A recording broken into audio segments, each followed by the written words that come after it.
Hey guys, it's Tah. Welcome back, and if you're new, welcome. Thanks so much for stopping by. I really appreciate you. So today is Sunday. I had my surgery on Thursday. Everything is going great. Never felt better. So today we have a book haul. I have my Black Friday order from Book Outlet. And I have a book of the month and a book that I bought when Abby and I went shopping a couple days before surgery. I bought one book at Barnes & Noble. But first, let's look at this good time mail that I got. This is from Miss Cindy. So thank you very much, Miss Cindy. She sent me a Christmas card and it says Merry and Bright. It's absolutely beautiful. And then it says, Tah, I hope you and your family have a Merry Christmas and a Happy New Year. Love, hugs, and blessings, Cindy. And she carried over the paper from the front. Thank you so much. I love it. Alright, so the next thing we have is Book of the Month. And Book of the Month, if you don't know, is a monthly subscription box that you can sign up for. You have an option to select one of the 5 new releases that they offer each month, as well as you can add on extra books. It is $14.99 for a hardback new book, which is a really great price. Excuse me. And they go through and vet all kinds of books, and they come down to the top 5. And I have a link in my description if you guys want to check it out. And this month, inside of the box, we also got the Seasons Readings stickers. So they're all Christmas themed stickers. And then the Book of the Year from Book of the Month is, the winner is The Four Winds. And I read that one. I really enjoyed that one. So super excited that it won. And out of the other ones that were there for I guess like the top finalists, I had also read The Lost Apothecary. I really enjoyed that one as well. And I do want to read People We Meet on Vacation and Malibu Rising. Those are on my to-read list. I just haven't read them yet. So all great books that were up for grabs for that title. So the book that I chose this month is, I've already started reading it. It is The Holiday Swap by Maggie Knox. And this is about identical twin sisters, Charlie and Cass. Cass runs the bakery at home in her hometown for her parents. And Charlie is a bigger type chef. She's actually starring in like this Christmas bake-off show. And there's an accident, and they both have things going on in their life at this time that's just not something they want to deal with. So what do? Something they haven't done in many, many years. They switch places. So Charlie, the star, goes back to her hometown to run the family bakery while her parents are on vacation because they finally got their parents to leave. And then Cass goes and pretends to be Charlie on set for this baking show. So it's a really cute dynamic of how they're each handling their situations. There's been a few times where there's been almost slip-ups, but overall it's super cute. I'm really enjoying this. I don't think I've ever read anything by Maggie Knox, and I like her writing style. It's pretty much like there. This is what you need to know. It's not overly all these extra words you don't need. And so as far as what else they're dealing with, Charlie,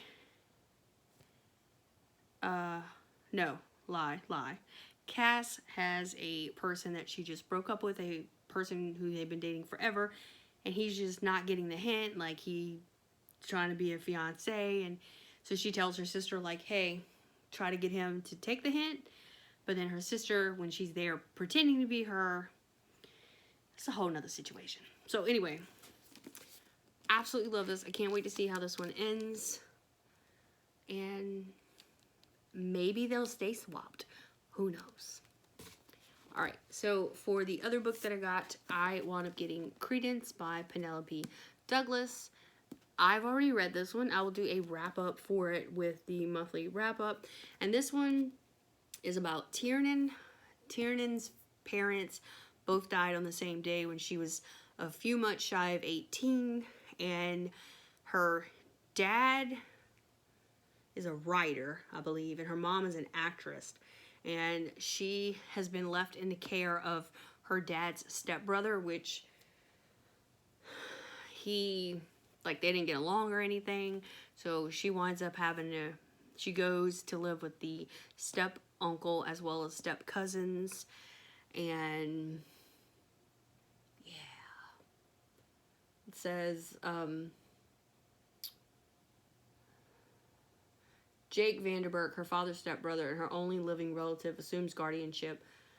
She's still too much shy of 18. She's sent to live with him and his two sons, Noah and Caleb, in the mountains of Colorado. She soon learns that these men now have a say in what she chooses to care and not care about anymore, as three of them take her under their wing to teach her to work and survive in the remote woods far away from the rest of the world. She slowly finds her place among them and as a part of them. And she also realizes that lines blur and rules become easy to break when no one else is watching. One of them has her, the other one wants her, but he is going to keep her. So, technically, they're not related. It's not really, it's steps. So, it's all fair. Absolutely love this one. I think this was my first Penelope Douglas. But there's like 2 or 3 other ones that I definitely want to read. Absolutely loved her storytelling in this, and I can't wait. So we will do a actual wrap up with that. And then as far as my book outlet haul for Black Friday, I got 1, 2, 3, 4, 5, 6, 7, 8 books from that. Some of them I wanted, and some of them I kind of just saw, and I was like, that sounds pretty good. So the first one I got was The Girl I Used to Be by Mary Torjussen. And this one, the morning after real estate agent Gemma Brogan has dinner with her prospective client, she's furious at herself for drinking so much, but there will be more to regret than a nasty hangover. She starts receiving mementos from that night, a photo of a hallway kiss, a video of her complaining about her husband, and worse, much worse, the problem is she doesn't remember any of it. As the blackmailing and menace ramp up, Gemma fears for her already shaky marriage. The paranoia, the feeling that her life is spiraling out of control, will take her back to another night years ago that changed everything, and Gemma will realize just how far the shadows from her past can reach. So this one sounded pretty interesting, but it also sounds like another book I've read where the girl in the situation, she can't remember what happened and she's trying to piece it back together. And whenever that was revealed, I was shocked. Very shocked. So I'm hoping I'm going to be very shocked with this one. And then this one was The People We Hate at the Wedding by Grant Ginder. I don't know how you say his last name. And this one is Relationships Are Awful. They'll kill you right up to the point where they start saving your life. Paul and Alice's half-sister Eloise is getting married in London. There will be fancy hotels, dinners at IT restaurants, and a reception at a country estate complete with tea lights and embroidered cloth napkins. Paul and Alice couldn't hate it more. As this less than perfect family gathers together and Eloise's walk down the aisle approaches, Grant Ginder brings to vivid, hilarious life the complicated ways we hate the ones we love the most. So, I wonder how much they really hate each other. We shall see. And then this one, I've seen people read it, they enjoyed it, and I'd kind of been waiting to read this one. It was a really good price. It is The Flat Share by Beth O'Leary. And this one is Tiffy and Leon share an apartment. Tiffy and Leon have never met. After a bad breakup, Tiffy Moore needs a place to live, fast and cheap, but the apartments in her budget have her wondering if astonishing colored mole on the wall counts as art. Desperation makes her open-minded. So she answers an ad for a flat share. Leon, a night shift worker, will take the apartment during the day, and Tiffy can have it nights and weekends. He'll only be there when she's at the office. In fact, they'll never even have to meet.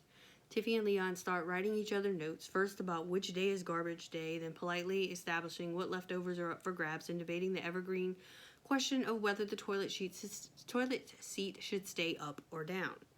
Even though they are opposites, they soon become friends, and then maybe more.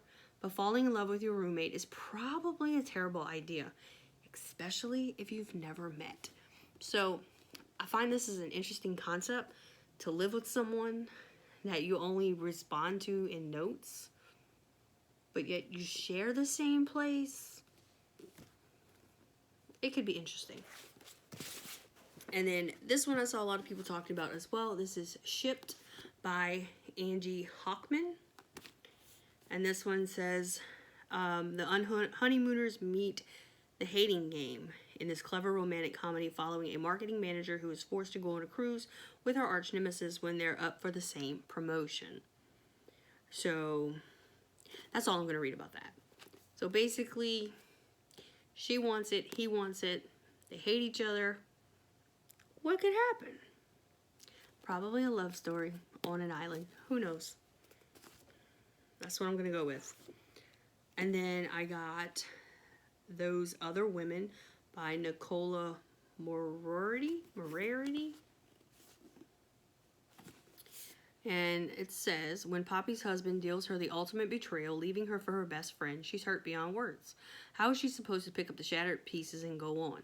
Her colleague, Annalise, thinks Poppy needs to release her pent-up anger. And what better way to do that than vent on social media? With Annalise, Poppy creates a private Facebook group for women just like her who have gripes to air. Much to her surprise, the group takes off, and with its success, she feels an adrenaline rush as she's finally back in control. But when someone leaks the group's private post, Poppy's confidence quickly deflates in the aftermath of the vicious backlash her Facebook's posts have created. Now everyone, including her disapproving female colleagues and Poppy's own disappointed children, are judging her. To make matters worse, she's come across sensitive information about her boss and feels guilty keeping this knowledge to herself. As circumstances slide out of control, Poppy and the women surrounding her must confront the painful truth about their lives and learn the most painful lesson of all the secrets they think they are protecting them. Those they love, they can have the power to completely unravel their worlds. So I feel like this is going to be almost like a life lesson, I guess, because that can really happen in real life. So we will see how this author takes it on as far as Facebook post being leaked out, because I don't know about you, but I've seen it over the years. Somebody screenshot something they wasn't supposed to, send it to somebody who shouldn't know about it, and drama ensues. That's what I'm thinking. And these next two books were bought because of another book. Recently I read from Book of the Month, Rock, Paper, Scissors by Alice Feeney. Absolutely loved it. That was the first book I ever read by her, and I found two on Book Outlet that were really good prices, so I added it to them to help with that $35 to get that free shipping. So the first one is I Know Who You Are. And this one says, Amy Sinclair is the actress everyone thinks they know but can't remember how. Amy has a secret she's never shared, but someone knows Amy very well. They know who she is, and they know what she did. When Amy comes home and discovers her husband is missing, she doesn't seem to know what to do or how to act. The police think she's hiding something, and they're right. She is, but perhaps not what they thought. In fact, her past has come back to haunt her in ways more dangerous and shocking than she could have ever imagined. So we'll get to see how she deals with the secret she has, but it's not the secrets everybody thinks she has. And where's her husband? Who took him? And then this one is also by Alice Feeney, and this is His and Hers. And it says, a dark, twisty read that is sure to secure her status on one of the best psychological thriller writers on the block, said by The Sun UK. When a woman is murdered and blacked down, newsreader Anna Andrews is reluctant to cover the case. Detective Jack Harper is suspicious of her involvement until he becomes a suspect in his own murder investigation. There are two sides to every story, yours and mine, ours and theirs, his and hers, which means someone is always lying. So, will this person Anna, is she the liar? Is Jack the liar? Is somebody else the liar? I don't know. But I like a story where somebody's lying and you have to figure out who. So that's what we're going to do there. And then the last one that I got is book 2 for the series You by Caroline Kepnes, which is Hidden Bodies. Absolutely loved book 1. I can't wait for book 2. If this is a Netflix special as well, so I want to read this book so that I can start watching it. The first book, we have our main character Joe, and he finds, like, there's this woman that comes into the bookshop or whatever, and he learns everything about her. True stalkerish, like, I'm gonna be your world type thing. So you get to see how he does all of this and how they build a relationship that way. And then how the book ends, and then this is the next one. So I'm not gonna read the back of this, obviously, because if you haven't read the first one, kind of, you'll know everything that happened, I guess. I haven't read it to even see if that's the case, but yeah. I absolutely love the first one. Can't wait for the second one. I can't wait for the series. Like, I see a lot of people say it's great, and these are people who haven't read the books, so we shall see how I like it. So I will be reading this one very soon, like, probably, if I'm able to, before the month ends, but if not, probably in January. I'll make it fit into my TBR some kind of way. So that is all of the new books that I got. I probably shouldn't have, but I did. But meh, it's okay. So yeah, hope you guys enjoyed, and I will go put these away because they need to go to their home on the shelf, and I will see you guys in the next one. Bye, y'all.